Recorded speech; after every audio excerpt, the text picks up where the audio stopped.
Hi everyone. Welcome to the latest installment of Comic Book Club.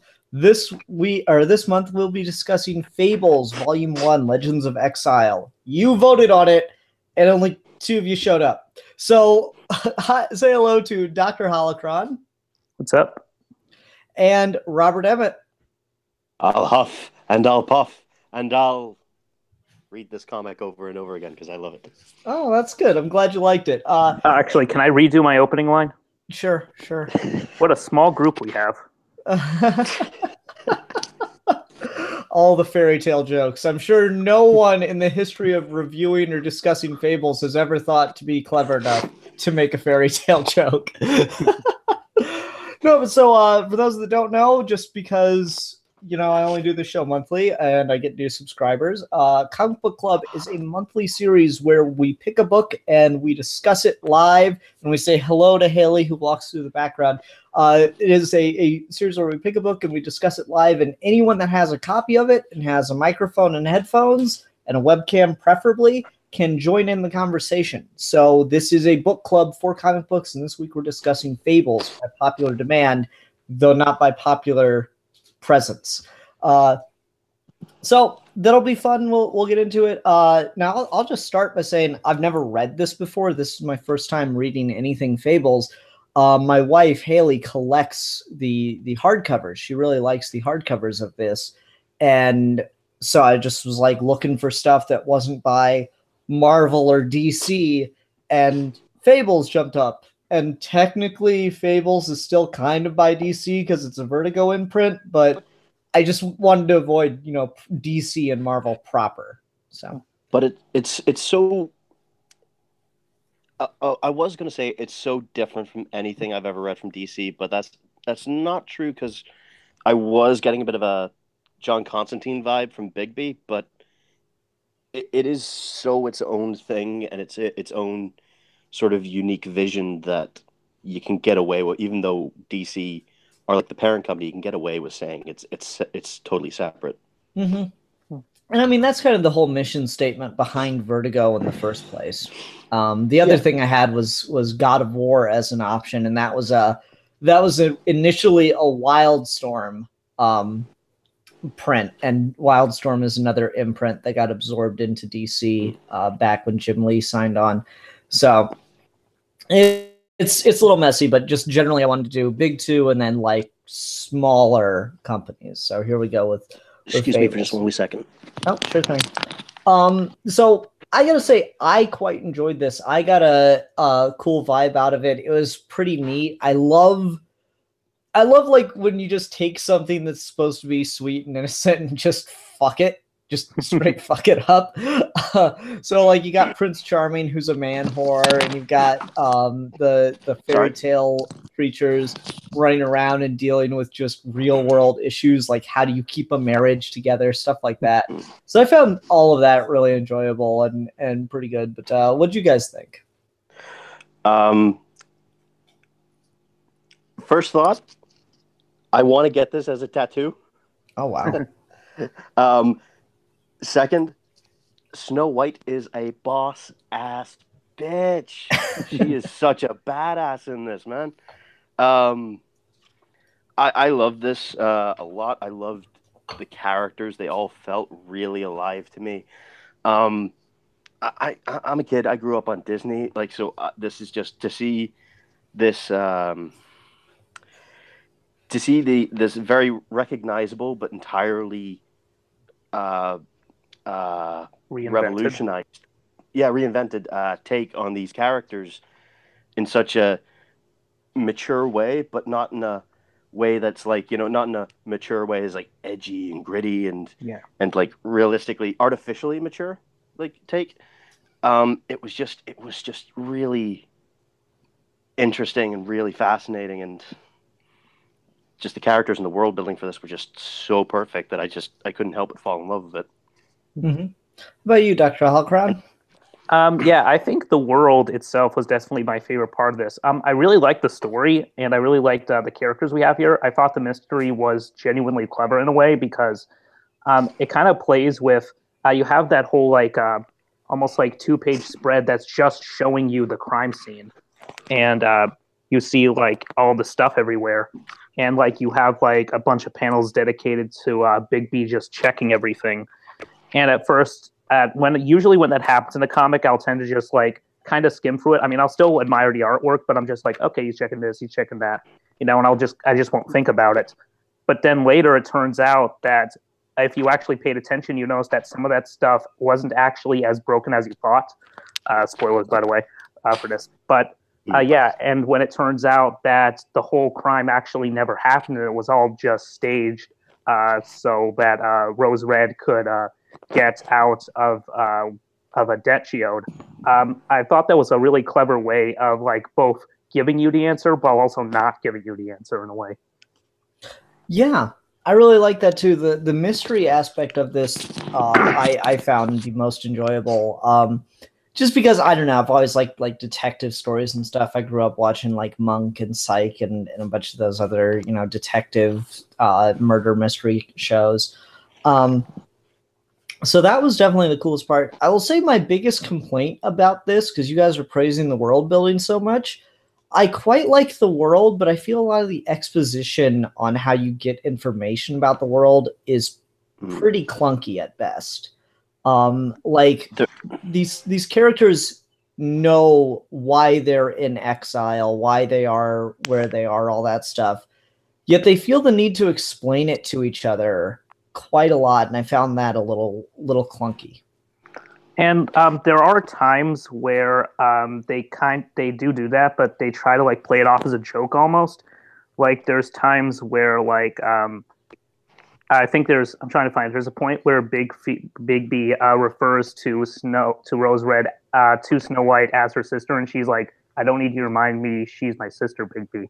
Like they try to play it off as a joke, but you can tell that it's a bit exposition-y. Like this character is this character's sister, and granted, I wouldn't have known that if they didn't tell me. Because is Rose Red an actual character from the Snow White?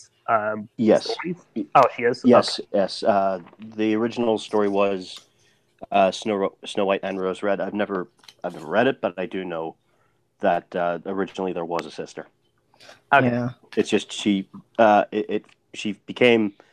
faded into obscurity, which like, not to jump ahead, I know we're just talking about the first story arc, but that does actually crop up later. Okay. Yeah. All right. Like I was just, it doesn't take much for me to find these pieces where it's being very exposition heavy. Like when they go to Bluebeard's apartment and you realize he's got kind of like a TARDIS thing where his apartment's bigger on the inside than the outside because it's his whole castle. And there's just this whole conversation between Bigby and Snow White it's a little clunky.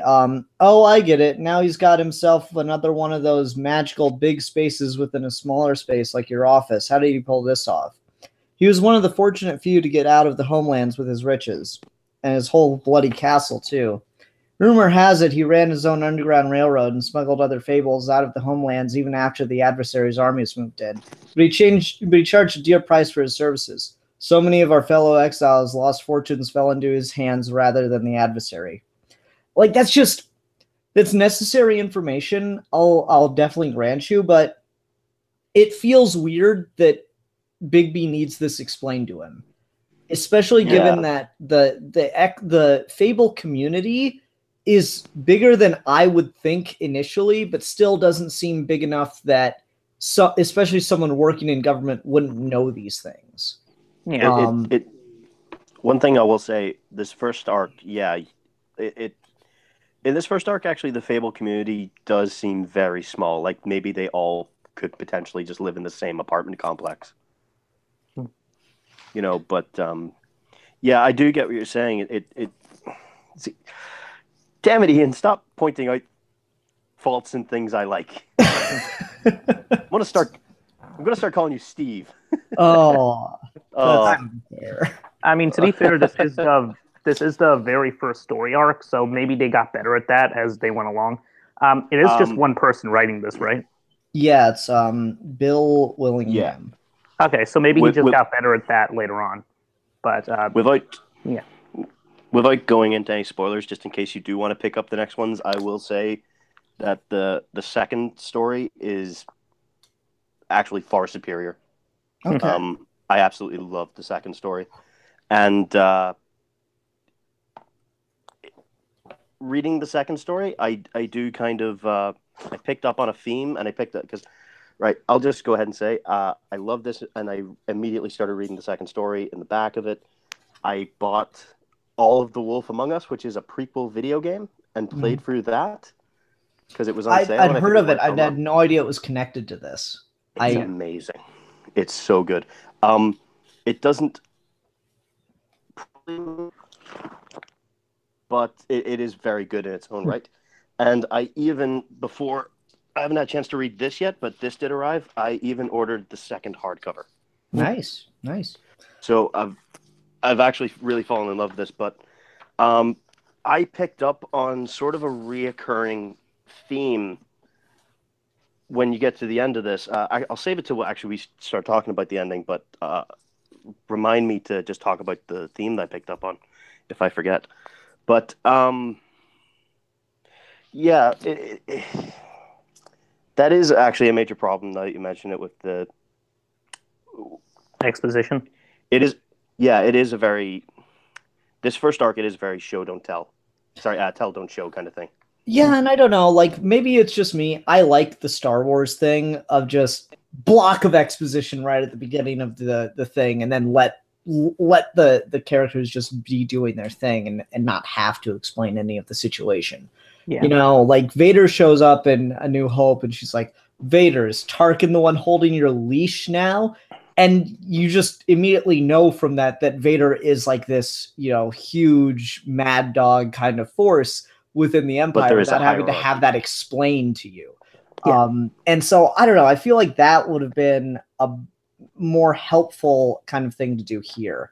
I will say I am definitely curious to read the second arc, but just again, I think the exposition thing is all over this. Like it even opens that way when we get Beauty and the Beast talking about their marriage. Like, and I really like that moment. Yeah, because it's just funny seeing like Beauty and Belle getting into like marital issues. And it's a very clever concept of the unhappier their marriage is, the more beastly he becomes. Yeah, and like I mentioned it to a friend, and he was like, "Oh wow, I didn't know you could make that relationship any more toxic than it was in the Disney movie." Like, you know, and he's like, "Oh my God, you're kind of." Even though I disagree, I don't think the movie version, the Beauty and the Beast movie, is a toxic relationship per se. But well, which in this it's okay. That's a good question. That's a really good question. Animated. Okay, but yeah, it does seem like Beauty and the Beast are kind of in this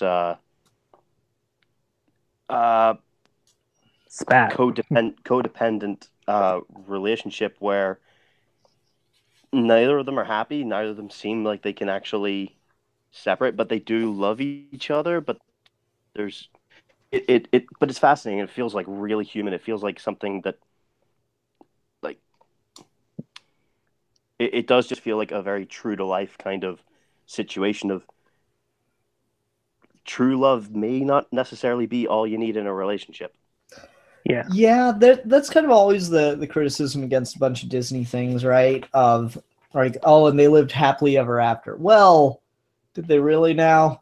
I think the twist of having all the characters be functionally immortal is really, really interesting, and I never would have thought of it. But like, as long as the stories are being told, of course these characters are immortal. And they all lived happily ever after until the Beast dealt with erectile dysfunction. There was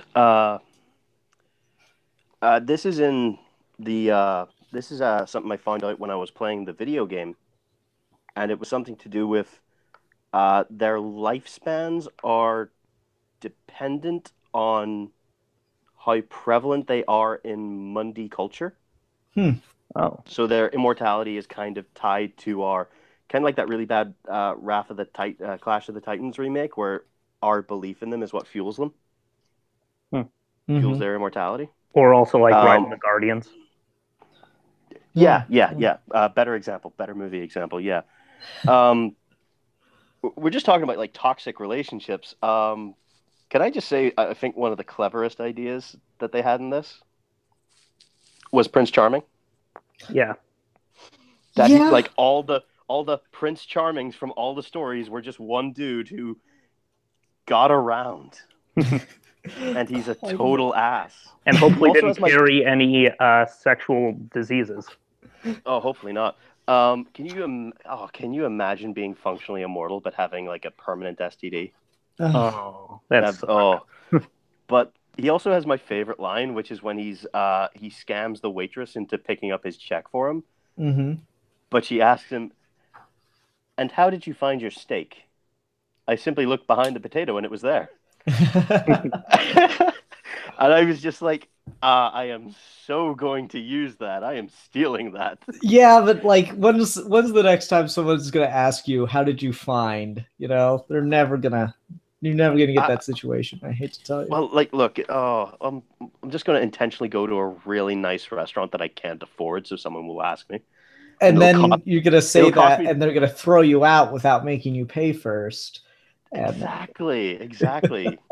They'll call the bad joke, please. Yeah. Now it's interesting you say that they're connected to how prevalent they are in Mundy culture, because, you know, I hadn't heard of Bluebeard my entire life until like about a year ago. Yeah, so like, how is he still alive? Right? So like that's an interesting turn to find out, because Big Bad Wolf, Snow White, like all those make sense, but Bluebeard, really, that's... Well, what about Rose Red? How many people talk about Rose Red? You know? Yeah, so it was interesting. It's interesting to find that out, and I wouldn't be surprised if that was like a later addition that was added to the mythology of this particular version. But I mean, it's just interesting to think about. I don't really know how much else I have to say about it beyond that. I mean, people do still talk about like Jack and the Beanstalk and like, you know, Pinocchio, which, by the way, that was probably my favorite moment the entire arc, just seeing Pinocchio. Yeah, that's great. I didn't want to be a boy forever. I want to get laid, damn it. Yeah. I don't know. I can tell you my favorite part of the entire arc was getting to see Bigby. That was cool as shit, man. Another thing just from the game, that's not what Bigby's true form is. Oh, really? Yeah. This isn't even my final form. Exactly. In the game, you have various stages of wolfing out, where one, you look like Big Wolf on Campus, if anyone remembers what that show was. I remember Big Wolf on Campus. One, you just straight up look like the Wolfman, and then like his final form is just like a 2-story tall wolf, just proper wolf, like a dire wolf on effing steroids. So like Fenris, and it's badass. So you'd say this is more in line with like the second form then? Yeah. Okay. That's second form. Yeah. I mean, it's cool as shit. It really it's awesome. I'm such a Wolfman, werewolf fan, just in general, as far as, hey, I didn't even plan this, but this totally worked out because I'm wearing my Universal Monsters t-shirt. Just in terms of like monster stuff, I always like the werewolf the most. So it was cool as shit to, like, the whole time Bigby is walking around as just a guy, and I'm like, he's not really a guy. He's literally a wolf underneath all that, and I'm waiting for it to be revealed. Then it does, and he doesn't even do anything. He just sits there and like is really fucking intimidating. Yeah, it's awesome. Can we talk about Bigby? Sure. Just as a character. So, like I said, when I was reading it, I got real Constantine vibes, just because the trench coat and the cigarette and the sort of, he's a bit standoffish, bit of an asshole. Bigby didn't really start coming alive for me as a character, though, until the final two. On the first read, he didn't come alive as a character for me until the final two issues in this story arc. Yeah, where he's at the gala with Snow White, and you get indications that he may have feelings for her, and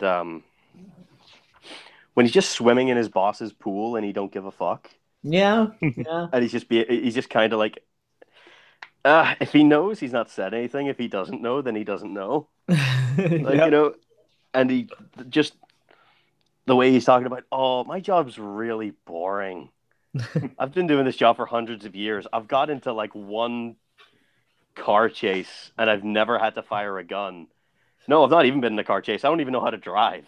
It's just, and he's just like, I've gathered everyone here for the parlor trick thing because this is what they do in the movies. And look, if I'm lucky, I'll probably get like one more of these in my entire career. Yep. He's just so theatrical. He's loving. He's milking it for all it's worth. He's like, oh yeah, this is juicy. Yeah, I do. I quite like that. Go ahead, Doc.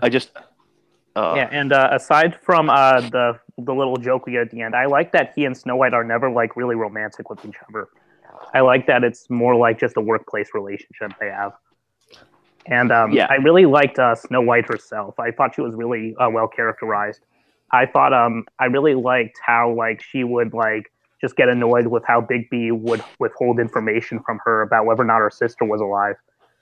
And I think that kind of speaks to sort of the interesting relationships the Fables all have with each other, where some of them are family and some of them are related, but a lot of them killed one another multiple times. So also, just an example of this, I don't know if this is the case in the comic, but in the Wolf Among Us game, the woodsman who killed the big bad wolf in the stories is still alive, and he and Bigby have kind of a back and forth with each other in that game.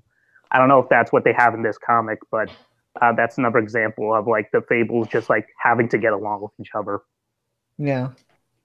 Yeah, because isn't there something about the general amnesty where they where no one's allowed to hold anything against each other now that they're all living kind of like as refugees. Shadow of Batman's in the live comments watching the stream. Hey man, he says this sounds like Disney movies Aftermath. And I'm like, it really does. It's really neat how much of this all fits and feels like, because like fairy tales are very violent. Like the Russian version of Cinderella, people are like cutting off toes and shit. Is that not the original version? I'm not sure if it's the original version. Like I know particularly the Russian version of Cinderella, like the stepsisters are cutting off parts of their foots to get into the shoe. And like pigeons have to tell the prince to turn around and go back. But man, I do know.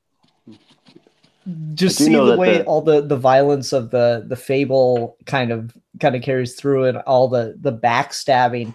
Yeah, these are all awful people. So of course they've got to be all shit together. Go ahead. Like building off what Dr. Holocron said about the woodsman in the Wolf Among Us game, when you go to interrogate him, he starts breaking down and confesses the only reason he was at the cottage to save Red Riding Hood from Bigby was because he was casing out her grandmother's cottage to rob. Yeah. Like, they're all just kind of horrible people. And yeah, it's just kind of their legends have just become bigger and more idealized over time. Yeah. It's almost like the more innocent the character, the more screwed up they are in this. Like, oh, that's a good point. Like, even in the Fables, like child characters, like Pinocchio in like the original Fable, I think he like kills Jiminy Cricket with like a wooden hammer and like gets Geppetto arrested for child abuse. Like that story is screwed up. Like, seriously.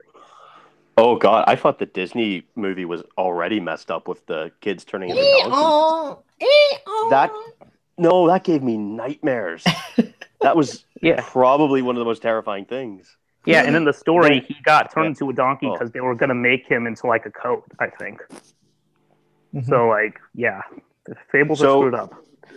So they kept the donkey, but they got rid of the murder and skinning and decided labor. Yeah. Okay. Wow. I'm curious to see how much more this gets into, because I'm a big... as far as like the Disney stuff goes, I'm a big Aladdin fan. And if we get Aladdin, Jasmine, Genie, all that shit showing up in here, I might have to keep reading this. Hold on one sec. Hey, Haley. Yep. Does Aladdin show up in Fables? Technically. Okay, I got a technically. Yeah, sort of.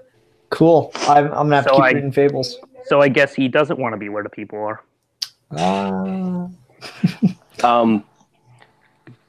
I mentioned that Bigby didn't come alive for me as a character the first time around. I read this again today, just before, and I was picking up a lot more on the subtleties. So I don't think it was a question of Bigby as a character wasn't interesting in those first 3 issues. Bigby's just, he's very reserved and keeps everything close to his chest.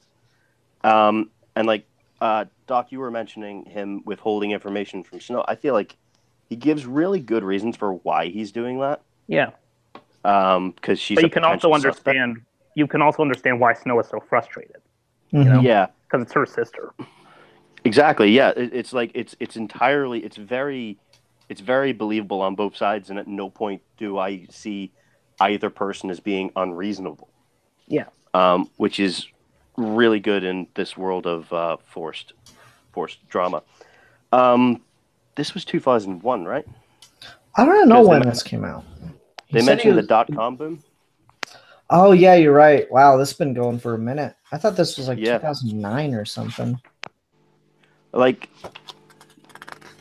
so if this was 2001, like exactly, I'm curious if we keep following this. If we keep following this, by the time we get to like 2005, 2006, with the Fables being like linked to their popularity in Mundi culture, I wonder if like Bigby's going to become like super powered whenever Doctor Who season 1 comes out. Also, I would be shocked if the Ice Queen, aka Elsa, never showed up in this series. I think I was looking to get into this a few years back, and I read a synopsis somewhere, and I kind of had few things spoiled for me, which I'm disappointed by. I know who the adversary is. Can we talk about the adversary? Because like, I really like the scene because they just mention him, and I think the adversary is the one element that, as far as exposition goes, is handled damn near perfectly, because it gives you just enough that you as a reader are really interested, but everyone else clearly knows everything that there is to know about the adversary. Yeah. And so when we get that little jump in the background of what he did through the mayor or through King Cole's speech, I thought that was really, really clever and how it all worked. And I also really like the worlds that you're not going to get to see anything from, because they give you Don Quixote, just a real quick, like one panel of Don Quixote, and then one panel of the Alice in Wonderland C.S. Lewis stuff. I was about to say Lewis Carroll, and that's wrong. I'm pretty sure. Hold on. Yeah, and I'm pretty sure there's Lion, the Witch, and the Wardrobe in here. Even though that's Narnia. Recent. Yeah. At first, I thought this was the Cowardly Lion.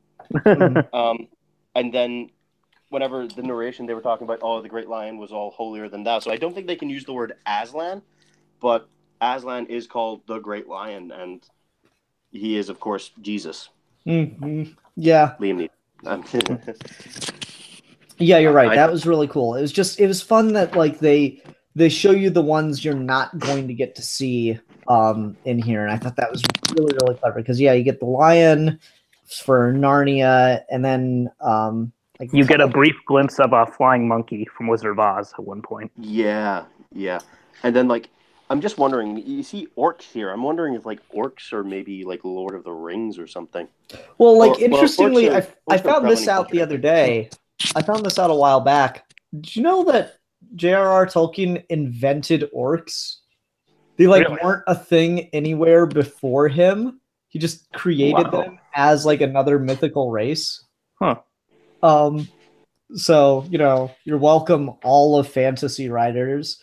So once that new HBO series comes out, they'll probably be more powerful in this world. So wait, you're saying... So basically, you're saying if it wasn't for J.R.R. Tolkien, we wouldn't have gotten Bright? Yes, it's all his fault. Okay, right, it's all his fault. Now I'm wishing that the Legends of Tomorrow didn't save his life. I'm lying. Was that actually a thing that happened in that show? Yeah. Fuck. And like Rip Hunter starts like giving the Aragorn speech word for word to the troops in World War One. That's funny. And like that's where he gets. So basically, Tolkien's a dirty plagiarist of himself. There's an episode of Doctor Who where the Doctor meets Shakespeare, and he keeps quoting Shakespeare, and Shakespeare's like, "I'm going to use that. I'm going to use that." And he quotes someone else, and he goes, "I'm going to use that." He's like, "You can't. It's someone else's."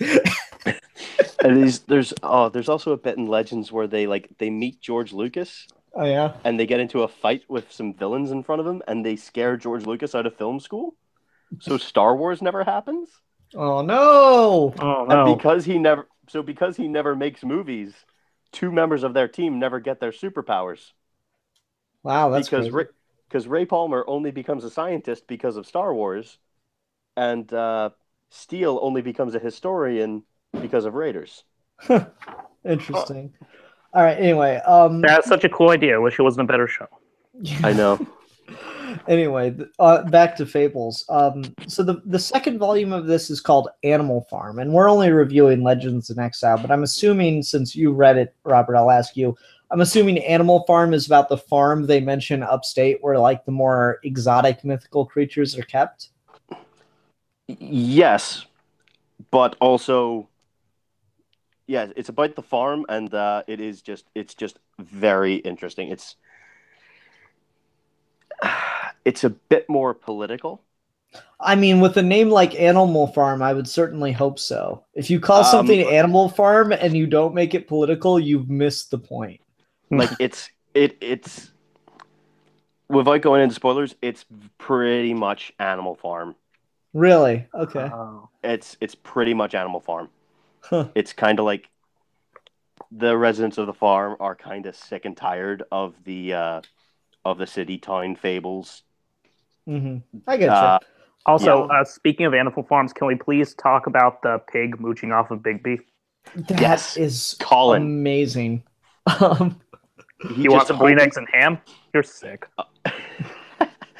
He just holds that over, he just holds that over him forever. Like, you know, the fact that he destroyed his house. And playing the game, he's in that as well. And like, I find that friendship just something really endearing. Mm-hmm. Mm-hmm.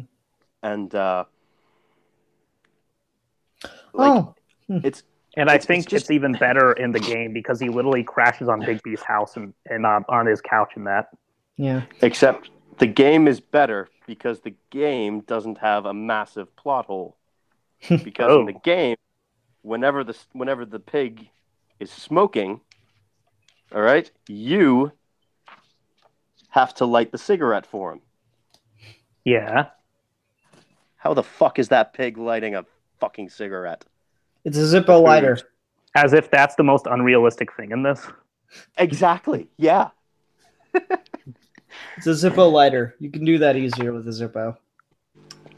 Everyone loves smoked ham. Yeah. I want to talk about the art a little bit because something I'm really impressed by is the amount of detail conveyed just in the art and particularly the backgrounds. Because I missed this the first time through, but just flipping through it, I totally missed that the Tin Man was here.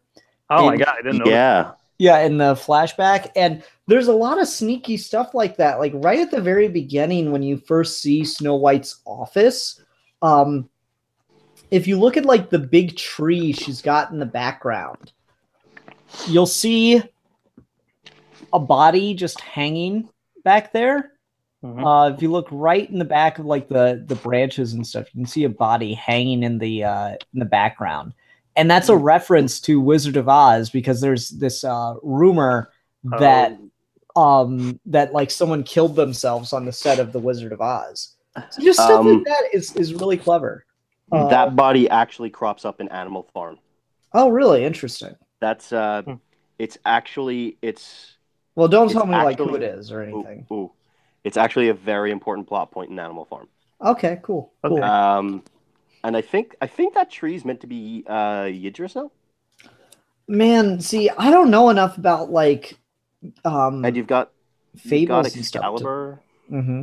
Oh yeah, because it's in the stone. That's really clever. Shit, dude, I feel so stupid for not noticing half this shit. There's There's the flying ship from Peter Pan. Uh-huh. There's There's a giant tusk. I assume that's a Lord of the Rings reference. You're a big Aladdin fan? You're a big Aladdin fan? There's the lamp. I'm looking for it. I don't see it anywhere. Right there. Right there, just under Big Oh, Beach shit, there. yeah. Yep, there it is. Yeah. Oh, and there's a carpet right next to it. Yeah, I didn't touch the carpet, yeah. Oh, man, that's so cool. Like, if you look in Bluebeard's office, when you go to Bluebeard's mansion, you can see, like, a hook in a glass case, so I think that's Captain Hook's hook. Yeah, I was thinking that, too. So, like, there's a lot of detail really conveyed here that just makes this feel like a really rich world, and that's pretty clever. Like, he's clearly done his research, like, just so immensely. And there's even, like, I didn't even notice that when Rose is in disguise at the party, she's literally wearing roses. Oh, yeah. Huh. Yeah, like, I didn't notice stuff like that. There's a lot of really cool minor attentions to detail. Like, I think I could read this book maybe 2 or 3 more times and not pick up on everything. You could also argue that Rose Red being the main focus of this non-mystery, it might be a reference to the idea of a red herring. Yep. That's pretty clever. And it is kind of the, like, whatever happened to Rose Red, so you could argue there's, like, metatext there of, well, whatever did happen to her sister just got way more popular. Like, so there's a bit of metatext going on there. Yeah. And also I noticed another detail. In this shot, you see a statue of a little girl with a cat. I don't know if that's maybe that's an Alice in Wonderland thing right there. I think so. I think she had a cat. Well, I mean, Cheshire Cat, so. I mean, we don't know if the Cheshire cat. Does the Cheshire Cat ever show up in the comics? Not a clue. No idea. Yeah. I'd be interested to see how they do him in this. Yeah. Or her, depending on which version you use. Well, I don't think they can do Wonderland because I think they kind of write out some things because I'm not sure what the rights are in the Wolf Among Us video game, they have Tweedledee and Tweedledum. Okay, so maybe he's able to use characters from Wonderland. It's one of those things where it's hard to tell what you're legally allowed to do for some of these because, even though you think of Alice in Wonderland and like Dracula, for example, even though you think of these things as like been around forever, they were relatively recently created. So some of them still have weird rights issues where you can't really use them. It's kind of crazy. Bear in mind, Doc, that The Wolf Among Us is about 12 years later. Yeah, I know. And it's a different medium, so maybe there was a change in rights issues. So Possibly. It could very well be that he only did get the rights around about then, in which case the book probably would have been finishing up. I believe. Or maybe it's just he didn't want to use everything in. He didn't want to use everything in the first. Obviously. First go, yeah. But like, because like when we get to the Animal Farm, we get characters from Jungle Book and stuff. Oh, and that's super recent. We get like Shere Khan and everything. Cool. And is that who the tiger is on the hardcover? Yes. Oh, that's clever. That's yeah. I was wondering about the tiger until I got to it, and actually no, that's the March Hare. Oh, is it? With the guns, that's the March Hare, I think. Huh. Okay. Interesting. There's a lot of really cool stuff in here. Yeah, it's like. Who did the art for this? I have no idea, but it's gorgeous. Hold on a second. I want to find out who did the art for these hardcovers. Like, these are just wonderful. Penciled by Lan Medina. Lan Medina and Mark Buckingham. Yeah. I don't know. There's a lot of nice visual subtleties here that I like. They do some smart stuff to communicate a lot of it. And I really do want to read Animal Farm now, but for episodes of Comic Book Club, I like to pick stuff that stands completely on its own. I do think that Legends in Exile, the first volume, is a really strong first volume that stands on its own fairly well. because it does, even though it does have its problems, like I mentioned, I feel like it does do a great job of just introducing you to this world and making you want to know more about how it's going to all work and fit together. So that's really cool. Also, I really like that to solve the mystery, Bigby has them recreate the crime scene by like spraying blood everywhere. Mm-hmm. And then like the guy gets confused, like writing out the message. Mm-hmm. And then immediately tells them just to clean it all up. Yeah. Without needing to look at it. Let me ask you guys how you feel about this, because that scene where they're spraying the blood and like trying to write out the name reminded me of it, as well as this this opening section with the with Beauty and the Beast talking, where Beast's fangs haven't grown in, or his mouth hasn't adjusted to his fangs growing back, so he can't talk. How do you feel about lettering like that, where it gets really, really hard to read what characters are trying to say? I like it. I think it works for the most part. Like, it's not too, like even when they're speaking in, like, an old world type way, like saying, like, "the" and stuff like that, I think it works because, like, it just, like, it makes it feel more, for lack of a better term, real, you know? Mm-hmm. It's close enough. It's written close enough to where if you sound it out, you can tell what it is. So, like, I don't think it's a problem. It's not. It doesn't make it illegible. So yeah. As long as it doesn't the whole point is you're supposed to be having a hard time understanding what he's saying anyway, and so it makes sense that you should have a hard time reading what he's saying. But I don't know. It's one of those things where I used to really like that trick in prose and just anywhere I saw like written word. But I do feel that this could be one of those examples, because I did have to take a minute to read it, and it kind of pulled me out of the story, which wouldn't have been so much a problem. I think I probably wouldn't have even picked up on it and remembered it as much if not for the fact that it happens so early on. To kind of take you out of it right when you're trying to get into things is a little bit of I can see how that would mess with the pacing for you. Mm-hmm. Also, random thing to bring up, but is it just me, or does Bluebeard look a lot like Hugo Strange? It's a good point. It's a good point. Oh man. I mean, this is DC, so I mean, maybe there's something there. Yeah, Vertigo. Yep. Okay. What else do we want to talk about with this, or do we want to go ahead and start wrapping up? I just wanted to point out another little page here where you see like more of the animals running away. You can see the 3 little pigs like getting shot with arrows. Mm-hmm. Yeah. I'm sorry. I just keep on going to look at all these just to see all the cool things in the background of the offices and stuff. But I also love that we see the one of the people they interview was the witch from Hansel and Gretel. Mm-hmm. Yeah. That was pretty good, yeah. And yet we never see Hansel and Gretel themselves. Make of that what you will. Well, of course not, because in the original tale, they actually got eaten. Yeah. Oh, did they? Oh. I think so. Well, I know one of them got eaten, at least. Yeah, makes sense. Yeah. So, I'm just realizing that, like, I've started gushing about this, but, like, I am talking about... In my head, I'm thinking a lot of the stuff that comes later, and then stuff that comes... before but later, because the video game's a prequel and stuff. So I'm starting to just sort of think that maybe as an introduction this doesn't perfectly stand on its own, but it's a damn good start. Yeah, it definitely intrigues me and makes me want to read more of it. And so I didn't even know that there was a video game based on Fables until like oh my god, this afternoon. So Big B has spy and detective like comics or magazines in his apartment. Nice. There's just such... I love the little details in this, like, you know.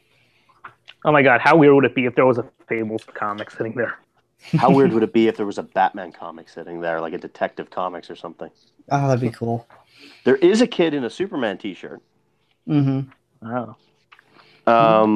In this context, would comic book heroes count as Fables? Do you think? Probably not, because comics are the modern mythology, where this is more of a classic mythology, you know? Yeah. Yeah. Um, I'm just thinking, would we see like Sandman in this continuity? that was the thing I was wondering about, because Sandman is Vertigo. Yeah. So, and this, like, Crossover. yeah, this Oh, so you mean would the Vertigo superheroes be in this universe? Would this be in a shared universe with I those mean, it characters? certainly could be if they wanted to, I think. I feel like Morpheus or Daniel, more apt, would be right at home showing up and talking to some of these guys, you know? Like I can see John Constantine and Bigby going out for drinks Right? That'd be cool as and shit. just have But obviously Oh. it's whatever the writer wants to tell, not what would necessarily sell. Well, yeah. Like I'm on the one hand, my brain is geeking out that like that would be so cool, but on the other, I'm like, well, I'm glad this guy got to have his vision just sort of more or less unaltered by. Yeah. I don't know the history of how much it was actually altered. I guess I'm just thinking out, about but I guess I'm just thinking about the technicals of what counts as a fable. You know. yeah. Okay, all right. I think the general rule of thumb for this seems to be if Disney ever did anything with it, it's fair game. Or if it's in that same like So the Marvel superheroes. yes, exactly. You know, like I feel like that's fair game, or if it's fits from that era of stories that these are all coming out of. How cool would it be to see like Black Cauldron and stuff in this? Oh, that'd be cool. Yeah, Horn King. Oh, Horn King gets that's no another love. one that terrified me. Yeah. Or Pete's Dragon. They've been talking about rebooting that as live action for ages. Like Disney kind of want their own Lord of the Rings, and like that series of books has a lot of mythology behind it, apparently. So like they've been trying to get something like that for ages, but it's just never worked out. It's crazy. I'm sorry, just one more thing about what counts as fables. Do you think maybe like Greek or Roman myths could count? Like Hercules and stuff? Yeah, that was one thing I was wondering about if those were going to show up. This seems to mainly be focused on like European mythology. But that's not to say that they don't, because we do see some Greek stuff in the background. Yeah, you got like the statues and stuff. I think that tree is meant to be Yggdrasil. So maybe it's kind of a Jack Kirby Old Gods New Gods kind of things where that mythology did exist, but they've kind of falling out of maybe they don't anymore, and this is the new mythology or whatever. Well, I mean, in the quote Mundi world, our world, the Greek heroes are still very much recognizable. Yeah, see, that's the only you know what you're saying. That's the only problem with that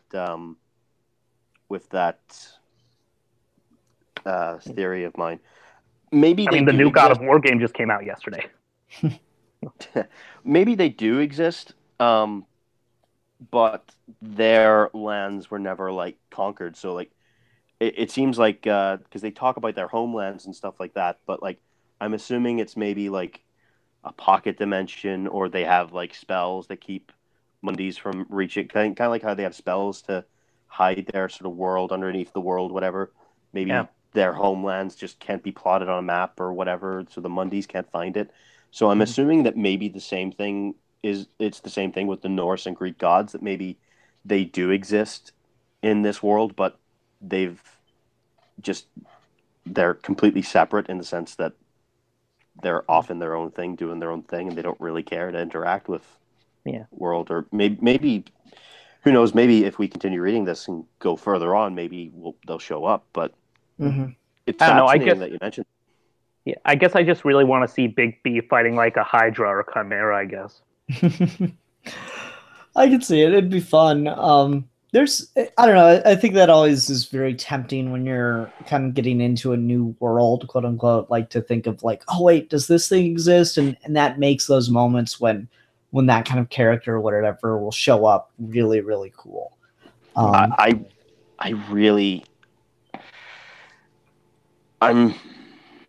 I do, and I don't want to find out what is the deal with the dwarves.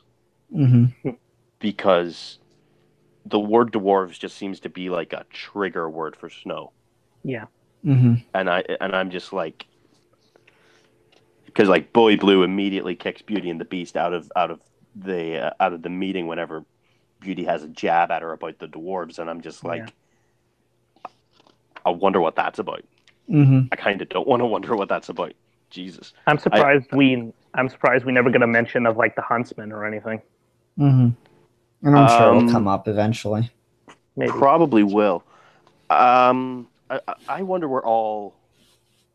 Wouldn't it be interesting because they have the general amnesty or whatever, and you're not allowed to hold you're not allowed to hold past crimes against Fables. Yeah. Wouldn't it be interesting if, because we have characters here who in their source material in their tale, and they've established that the tales that we know are just sort of like distortions, not true exactly 100%. Mm. So wouldn't it be fascinating to find out, like, maybe just to see Snow White have to like deal with her evil stepmother or whatever, and just not be able to hold that shit against her? Mm-hmm. Because like, there's so much potential for interesting dynamics and stories to be told with this setup, that it's just, that's why I say it's such a great introduction, is that it literally has limitless potential. Yeah. Because you can do you can do straight up detective stories, you can do more political stories, you can do smaller interpersonal drama, you can do family dynamics, relationship dynamics. Um, like, you can go into the criminal underground, and we can like follow, I don't know, like Jack seems to be kind of a Del Boy kind of character, so like we could follow him just sort of like in the underground, trying to be, I don't know, whatever. Like a kingpin. Mm-hmm. Yeah. I don't think Jack has the brains to be a kingpin, but like, I think like, uh, at best Jack is maybe Rumpelstiltskin. yeah, yeah, like a trickster kind of thing. Yeah. But like, there is literally so much potential in this, and we don't always have to follow. Like, I'll just put it this way: Bigby's barely in the second story arc. Yeah, I'm not surprised by that. This seems like it's Like, meant to be more of an yeah. ensemble kind of universe than it is like following one main character. Yeah, like I thought, because The Wolf Among Us, because I knew about The Wolf Among Us going into this, I thought that Bigby was just the main character because he's the main character of that game, but it does appear to be more of that ensemble thing. Bigby's not even allowed on the farm. Like, Amnestus be damned, they say, oh yeah, if he sets foot on that farm, there'll be a riot. Well, yeah, because he's the big bad wolf and he's eaten half of them. Yeah. Okay. Well, I think that'll do it for this episode, though. Everyone. Oh, sorry, I forgot one thing. Oh yeah, you wanted to talk about the thematic thing. So I don't think we talked about the resolution, but the end of the resolution is that Rose tried to fake her death to get out of a wedding because she owed money to the guy, because she stole it in the first place to fuel a .com scheme. As you do. I love the fact that we get to say, like, Snow White's sister was involved in a .com scheme. Like, did you ever think that would be a thing? But there's kind of a reoccurring theme that I pick up on. Like, at the end of it, the end resolution is they use the money from the prince's lottery to pay off what Snow owes Bluebeard. Jack wins the prince, because there's the subplot about the prince raffling off his title. Jack wins the lottery, wins a title. Both Jack and Rose get community service and a fine. To pay off the fine, Jack sells back the title to the prince, and the remaining funds go to paying off Bluebeard, because Bluebeard nullified the engagement contract. So basically, at the end, everything is like it never happened. Mm-hmm. And there's this kind of, like, maybe there's this kind of commentary where, because in The Wolf Among Us, it ends in a very sort of, like, Snow White goes for a character arc in that, where she's like, I want to change the system. I want to change the bureaucracy. I'm tired of turning people away, and not helping them when we can. We're not doing enough. And at the end, that game ends with her becoming the deputy mayor, which is her post in the beginning of this.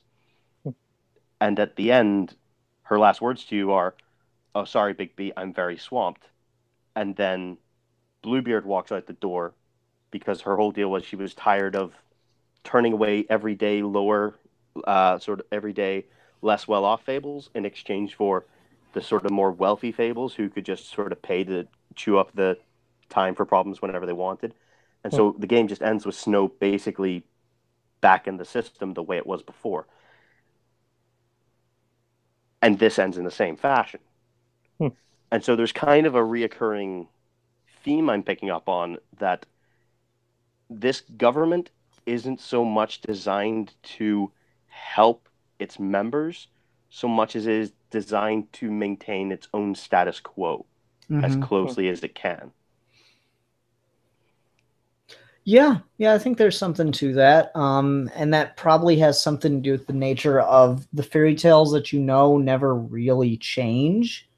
There's these characters are kind of stuck in a particular wheelhouse, which is why Jack's never really gone through a change. He's still like a schemer, and no one really trusts him. No, I mean, obviously, schemers plotting his little lives. Obviously, in the original Fables, you never saw the big bad wolf like solving mysteries and stuff. Yeah, but I think it's more to do with the fact that these characters, now that these characters have got themselves organized and into a bureaucracy and into sort of a groove, that they can't change, because King Cole has discussion that the experiment that is Fabletown is very fragile. Fabletown is our first responsibility, you and me. It's on all our shoulders. It's a noble experiment, but fragile, tenuous, made up of a dozen factions and hundreds of old grudges. It could easily come apart over this incident. It could easily come apart over the murder of one person. And so, I think that's where it kind of falls into the whole. King Cole doesn't seem to necessarily care about. By the way, we're talking obscure. King Cole is like one, medieval nursery rhyme that's like 7 lines long. That's super obscure. But it's it'll be very fascinating to see how much this society actually changes moving forward, if at all. The only changes that seem to really happen are minor details. There's never any real advancement, and it seems to be aware of that, and it seems to be trying to say something about it. So it's not so much a problem at this point, so much as it's an element that it seems to be addressing, and it seems to want to tell something about it. So, but it's just, I don't know. It's really. This book just seems to be very clever about what it's trying to be about, just right from the offset. If that does indeed turn out to be a reoccurring motif or theme, not motif. Yeah, motif is visual. Could this series has the series ended yet? Or yes, it ended in. I looked it up. It 2015. It ended. So you got the single. Just the first story arc one there. Yeah, I think there's 21 volumes of it in that format, but 15 if you get it like this. Which I'm going to buy it all like this because this is just gorgeous. Okay, I'm interested to see the way it ends. If it's called Fabletown, right? This place.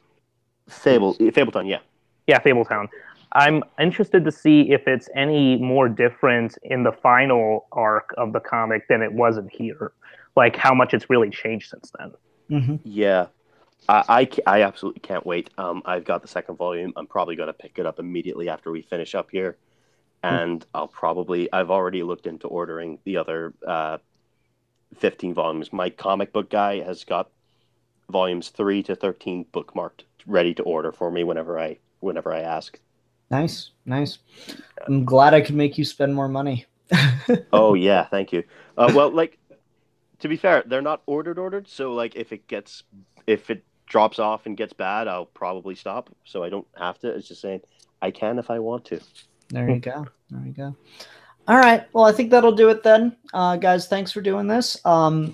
Make sure to keep an eye out for the next voting video. We'll be going back to DC for the next one. I think I'm going to throw a bunch of Earth 1 titles on that. So keep an eye out for that one.